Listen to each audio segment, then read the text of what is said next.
Now, cocoa farmers may no longer have to worry about the payment for their produce with the inception of an electronic cash payment platform. The Progressive Licensed Cocoa Buyers Association, a group of 14 local cocoa buyers, say the system will revolutionize payment for cocoa purchases.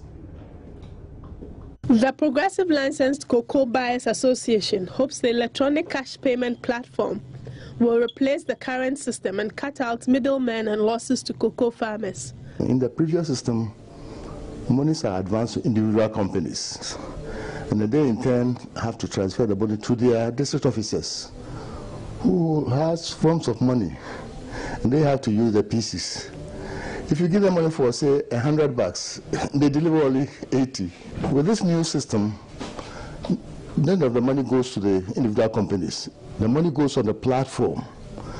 And then, as and when there is cocoa transaction, if it's even $100, electronically, the money goes direct to the farmer, not through anybody. Some 1,500 farmers will use the platform on pilot basis. We are giving the farmers telephones. Everybody, the wallet is on the telephone. So assuming a farmer sells $300, instantly that he will get his money for $300.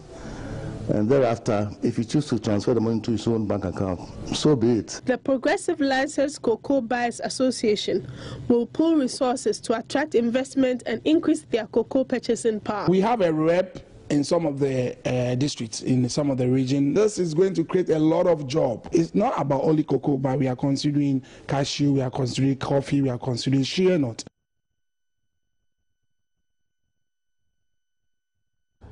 The Ashanti Regional Police has mounted a search for 2 prisoners who broke jail in that region. When and how did that happen? Let's get in touch with prisons authorities. George Ogusu is the Ashanti Regional Police PRO. Let's get some answers from him now. So, hello sir, good morning, thanks for your time. Yeah, good evening, sir. So, has the prison officials been able to establish the identities of these 2 escapees? Yeah, in the first place, I would like to thank your listeners. But I also want to make it clear, it wasn't a prison break, as probably some media houses are speculating. It wasn't a prison break. It was an escape. And then currently, as I'm talking to you, our men are on the ground doing everything possible to recapture the 2 inmates who took to their heels. So do we know the identities of these 2 persons who have managed to escape? Yeah, you see, for security reasons, you can't give their names out. Really? Yes. I see. Don't you think putting out their details may even be of help to the police, may even help us identify these persons and help them get rearrested? Currently, as I'm talking to you, the case is ongoing, and we are even in a meeting to move ahead. That's why I'm saying currently we can't give the identity out, but probably after the meeting, we'll be able to give their names and even everything the public may need. Okay, so you tell us it wasn't a prison break, but they managed to some way, somehow escape. Yes, the whole thing is that, you know, prison service and where the things happen, Amount Food Camp Prison, okay, it's a farming station. So they went to the vegetable farm to work, and then the other one also went to the piggery side to work. And it was there that the whole thing, or the whole incident happened. It's not like maybe they were in the yard, that they escaped from the yard, or maybe they broke through the walls of Amount Food. It's not like that. They went on outside labor that worked on the prison farm, and then the incident that happened. So it was outside the prison's environment, that's what you say? Yes, yes. Okay, so then obviously they were being monitored by certain people. Are we looking at charging certain people with negligence as of now? That's what I'm saying. Currently, investigation is ongoing. I don't want to draw conclusion that it's the negligence of someone. But at the end of the day, whatever will transpire, you shall make it available. The officers who were supervising these persons as they embarked on this particular exercise, prior to their escape, have you interrogated them in any way, and what has been their account? Yeah, that's what I'm saying. Currently, they are under investigation. Those officers are under investigations? Yes, as what really happened. How many of them? Come again? How many of them? These officers? You see, that's what I'm saying. For all these things, we cannot give it out. But after the meeting, everything will be given out. Yes. I see. So don't also forget that one officer is to 4 prisoners when they always go to the farm or when they always go to the outside labor. But I'm assuring you that when the making is over and the making is done, we shall also let your outfit be in the know. So are you by that suggesting that we can't ultimately blame the officer because probably they're understaffed? You guys are understaffed. That's what you're trying to say? Yeah. Talking of understaffed or not understaffed, what I'm saying is that currently they are under investigation. Okay, and then whatever the issue is, we shall also make it known to you.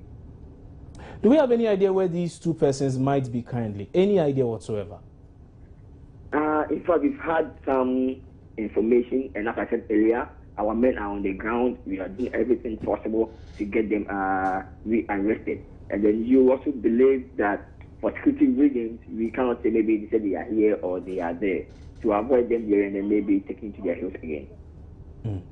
Many thanks for your time on News Desk this morning. And that was Ashanti Regional Prisons PRO speaking to us in that interview.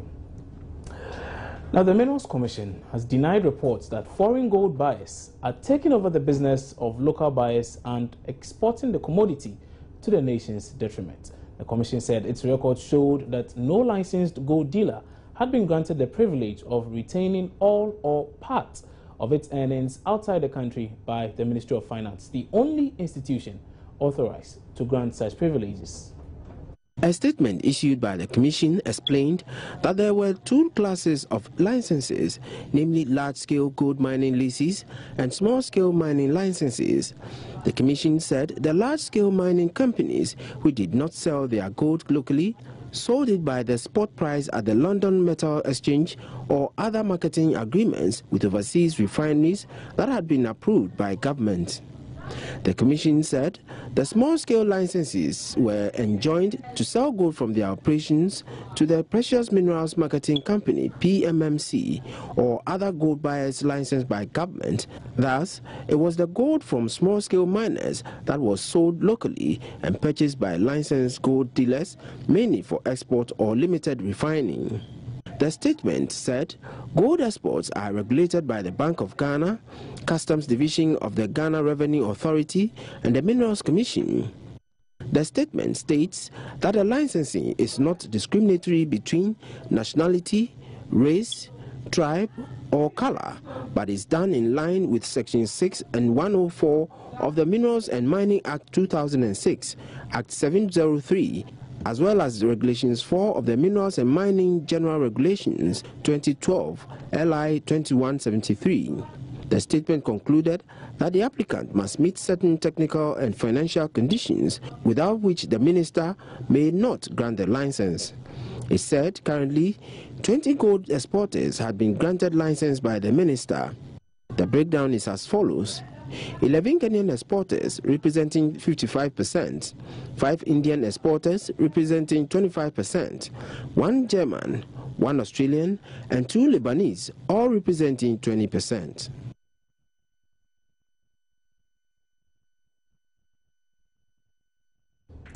Taking a break here on News Desk. We return shortly with some business stories.